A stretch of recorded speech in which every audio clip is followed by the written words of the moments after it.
Jennifer from Live, Laugh, Love to Read.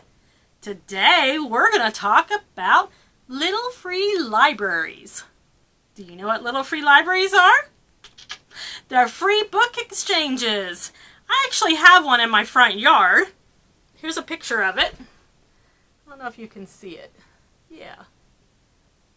So mine is actually made from a recycled newspaper box. And I just went to the local newspaper office and asked them for one. Told them what I was doing with it, and they gave it to me. You could try that. They might charge you. I don't know. But if you think about it, what are they going to do with it, right? Because most people don't buy regular newspapers anymore. But anyhow, you will see little free libraries everywhere.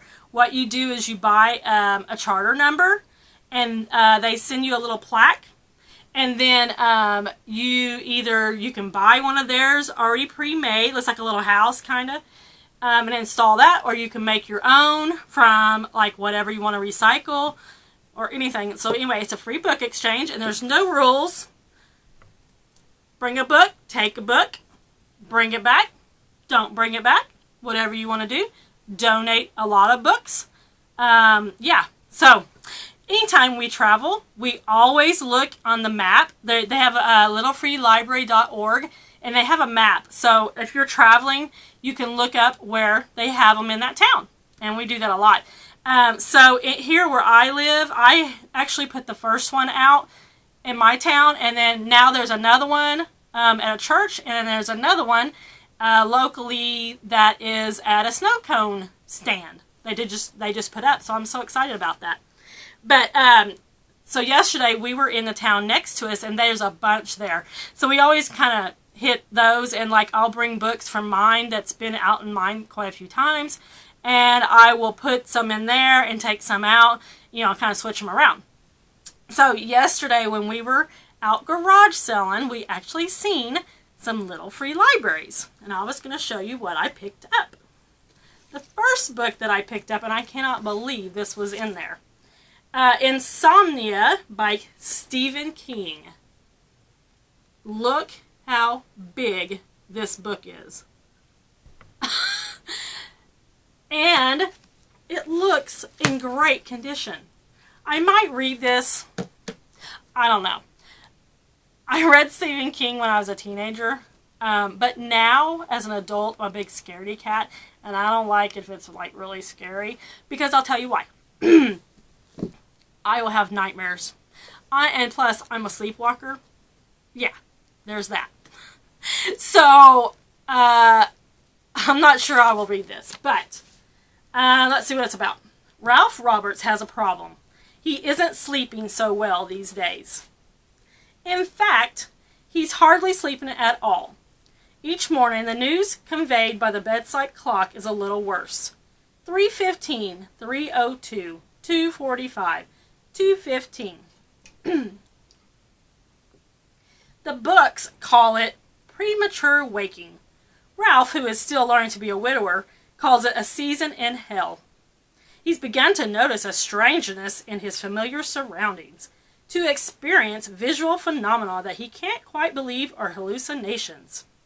Soon, Ralph thinks he won't be sleeping at all. And what then? A problem, yes, though perhaps not so uncommon, you might say. But Ralph has lived his entire life in Derry, Maine, and Derry isn't like other places, as millions of Stephen King readers will gladly testify. They also remember it. They remember it also set in Derry, and know there's a mean streak running through this small New England city. Oh my goodness, I don't know if I want to read that. But if I don't, somebody in my little free library will enjoy it. And in the same little free library, Under the Dome by Stephen King. I know. What's the likelihood of that? And they both look good. Like, I can't believe it. And look how big this book is. I mean, I love big books. Don't get me wrong. But, like I said, me and Stephen King, we don't get along so much now that I'm an adult. But let's see what this one's about. On a beautiful fall day, a small New England town is suddenly sealed off from the rest of the world by an invisible force field. Planes crash into it and rain down flaming wreckage. A gardener's hand is severed as the dome descends. Cars explode on impact. Families are separated and panic mounts. No one can fathom what the barrier is, where it came from, and when, or if, it will go away. I don't know. Have you read this? Like I said, if I don't read it, somebody that comes to Little Free Library will definitely enjoy that. Then we went to another Little Free Library, and this was in there called Broken Harbor by Tana French. I've not read anything by her before, but I thought it looked interesting. Says Mike Scorcher Kennedy, the brash cop last seen in Tana French's New York Times bestseller, Faithful Place, plays by the book and plays hard.